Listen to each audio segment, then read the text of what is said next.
Wife went to the UK for a wedding. I got an email from a stranger with photos of her earrings found in another man's pocket. Now she's moving there permanently and leaving our children behind. Hello everyone. I, M47, have a comfortable and fulfilling life. I have a job I truly enjoy, I live in a nice suburb, and am blessed with 3 wonderful children, M8, F6, F4, and a lovely wife, Emily, 45. I've always felt Emily and I were an ideal match. However, a recent email I received has deeply unsettled me and planted a seed of doubt in my mind. Emily lived in the UK between 2010 and 2015, during which time she pursued a PhD. Because she lived there so long, she developed many close friendships and has made it a point to return every couple of years to maintain those ties. This past August, she traveled to the UK for 3 weeks to attend the wedding of one of her close friends.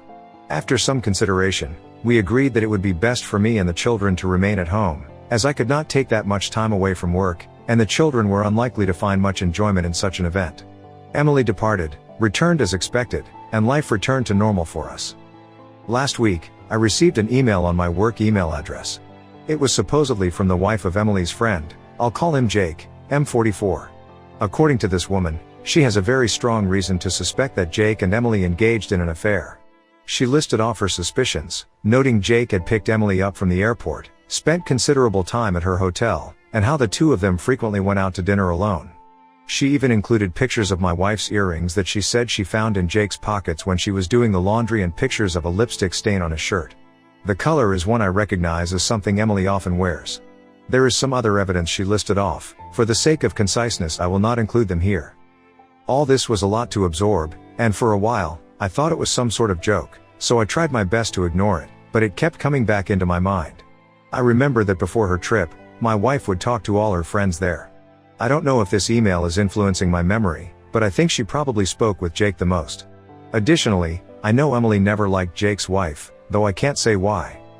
I've never pried into Emily's phone or social media accounts before, but I feel very tempted to now. However, I know I'd feel terrible if I looked and found nothing. Also, if I start acting suspicious, wouldn't she just delete everything out of fear of being found out? I am unsure of how to move forward and would welcome any guidance on handling this. The best I can currently come up with is asking to see her phone immediately after confronting her about it so as to not give her no time to delete anything, though part of me thinks this would upset her and potentially not even show anything. Edit, I forgot to include, my wife no longer has these earrings. She wasn't wearing them when she returned, and when I asked, she said she lost them. Comments where Op has replied. Commenter 1, info, the other evidence bears listing. Best to have all the facts as you understand them, concision aside. Oop, it isn't as solid as the other stuff she shared, which is why I decided to leave it out. But the other evidence is as follows. She said that every day Emily was there, Jake would either go see her or talk on the phone with her. She also said that whenever Jake was on the phone with Emily, he'd quickly hang up or leave the room if he noticed her. She mentioned they seemed to not even hide how much physical contact they'd have, as they'd always find an excuse to touch each other. They'd reminisce about old times a lot. She even said the way they would look at each other. Commenter 2, NTA, and show your wife the email from this person and ask the question. Oop, I guess I will, here's hoping it turns out to be nothing. Update 1, October 18, 2024. A few hours after sharing my first post, I confronted Emily. She confirmed my fears. She claims she's in love with Jake and can't live a lie any longer. She still claims to love me and the kids, but says she can't stay with us any longer. According to her, she was waiting for a better time to tell me and the children. Apparently, this has been going on since March, with Jake flying out here occasionally and Emily secretly meeting him. We're getting divorced. Emily is moving to the UK soon.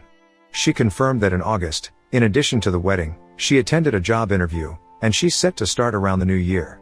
She's already applied for a British visa. She plans to live with Jake once she moves. As for custody, Emily is voluntarily surrendering her chance of full custody. She doesn't want to uproot the kids, so they'll stay here in Canada with me. There's a part of me that appreciates that decision, but there's also the part that is astonished at how easily she's walking away. She wants to pay child support, but I'd rather raise my children without her financial influence. That said, the court will likely insist on support, regardless of my feelings. Emily is also seeking structured visitation rights, which, given the circumstances, will likely be granted. Based on what I've been told, the court generally leans toward arrangements that allow both parents to maintain relationships with the children, even when one is relocating to a different country. The lawyers are still working out the details, but it seems she'll have visitation during school breaks and holidays, with the possibility of virtual calls in between. I've been keeping things as amicable as possible, and the more cooperative I am, the more Emily seems to agree with my demands. We are also discussing the future of our home. Emily has expressed a desire to sell the property and divide the proceeds. While I am reluctant to part with the family home, it is unlikely I have much of a choice since it was bought during our marriage. For now, our lawyers are still working through the details, and no final decisions have been made. Given the situation, it could be a good while before we reach a resolution.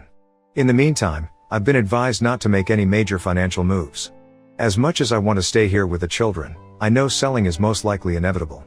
As of this writing, Emily is in an Airbnb and Jake has flown here to stay with her. They plan on traveling to the UK at some point in the near future. My lawyer tells me that adultery isn't grounds for special treatment when it comes to custody or property division. Therefore, it won't influence how assets are divided unless marital funds are directly involved. Emily likely used money from her personal account. Unless it can be proven she used our joint finances to fund the affair, it's unlikely this will make any difference in court. I have been in regular communication with Jake's soon-to-be ex-wife, Eleanor, primarily through email, and more recently, we've spoken over the phone a few times. Eleanor apologized, saying she felt guilty for telling me about the affair and worried that if she hadn't, maybe my marriage could have been salvaged. I reassured her that, for me, the gravity of the situation made divorce inevitable, and I'd rather not remain in the dark about something of this significance. She even sent me messages and other evidence of their relationship, but since Emily is openly admitting to the affair, it doesn't really matter in the context of the law. Eleanor has also told me a lot about Jake. Apparently, this is the third time he's cheated on her, and she's had enough. There's no chance of reconciliation this time, she says, and he doesn't seem interested in trying. She mentioned that Jake has zero desire to raise children who are not biologically his, which explains why Emily's not fighting for custody. Eleanor's divorce will most likely be much longer and more drawn out than mine, given that both her and Jake want full custody of their children, and can't agree on several other issues. I haven't had much time to process everything. These past 2 weeks have felt like a blur in every way. But one thing I can say with certainty is that I have nothing left for Emily. Not because she betrayed our marriage, but because of how easily she's walking away from our children. I never thought I could hate someone I once loved so much. It's a strange feeling. The hardest part in all of this is the children. My 2 youngest daughters have started asking why their mother isn't around as much anymore, and it's been very difficult trying to communicate with them about the nature of the situation. My eldest seems to understand a little more and, as a result, he has become quiet and withdrawn. I'm fortunate to have a family that has been incredibly supportive so far. My children have received numerous thoughtful letters from some of their cousins, which I've been reading to them each night. All my siblings have also sent gifts for the kids, and one of my brothers, along with his wife, drove up to visit over the past weekend. My sister-in-law even prepared plenty of food, some of which is still in the freezer. They also kept the children entertained while I met with my lawyer. My other siblings have also offered to come by and look after the kids whenever I need them. Beyond that, my parents have been calling daily to check in on us, and my 78-year-old mother has already made plans to stay with us for 2 weeks in November to help around the house. The collective effort of my family has made this experience much more bearable, and I'm deeply grateful for all their support. To everyone who encouraged me to speak with Emily after my last post, I'm grateful. I was tempted to ignore Eleanor's message, but it kept gnawing at me. Your advice gave me the courage to act. Emily has shown herself to be a liar, and I have no doubt that her idea of a better time was simply when it would cause the least inconvenience for her and Jake. Update 2, November 13, 2024. Think of this less as an update and more as a chance to vent a few things now that I've had more time to process my situation. I know that Emily often traveled back and forth to the UK during our marriage. She claims her affair with Jake only began in March 2024, but I'm convinced she's lying. It's almost certain that this has been going on for years. Given how much she had already prepared by the time I confronted her, it's become clear to me and everyone else that she had been planning this for some time. In fact, within a few short days of our confrontation, she already had certain legal documents prepared. Additionally, Jake arriving in Canada shortly after I confronted Emily, made it clear that they had planned for her to tell me roughly around this date in advance. It makes sense that Emily was well prepared and was just waiting for things to be better lined up for herself. After all, she'd long since applied for her visa, secured a job, secretly appraised her car, our family car, though it was under her name, and sent personal items with Jake to the UK during his secret visits, all right under my oblivious nose. I have a feeling I'm only scratching the surface and have no real idea of how far this actually goes, not that Emily would ever tell me its depth. In addition to all of this, Emily had already been in touch with her lawyer long before I confronted her. Taking all this into account, it's hard not to wonder if she secured her job even earlier than she let on, perhaps to make her actions seem less calculated. Two of Emily's friends have since reached out to express shock and disappointment by her actions. One of them, Janet, mentioned that according to another friend, Emily had been consulting her divorce lawyer as far back as late August or early September, and this other friend also confirmed my suspicion that Emily had been sending some of her belongings to the UK during Jake's visits. I've been losing sleep, replaying the past few months in my mind, maybe driving myself a little crazy, but certain things stand out. For example, when Emily went to the UK in August for the wedding, she was carrying 3 fully loaded suitcases. She told me that they were filled with presents for her friends and I didn't question it, even though it seemed a bit excessive at the time.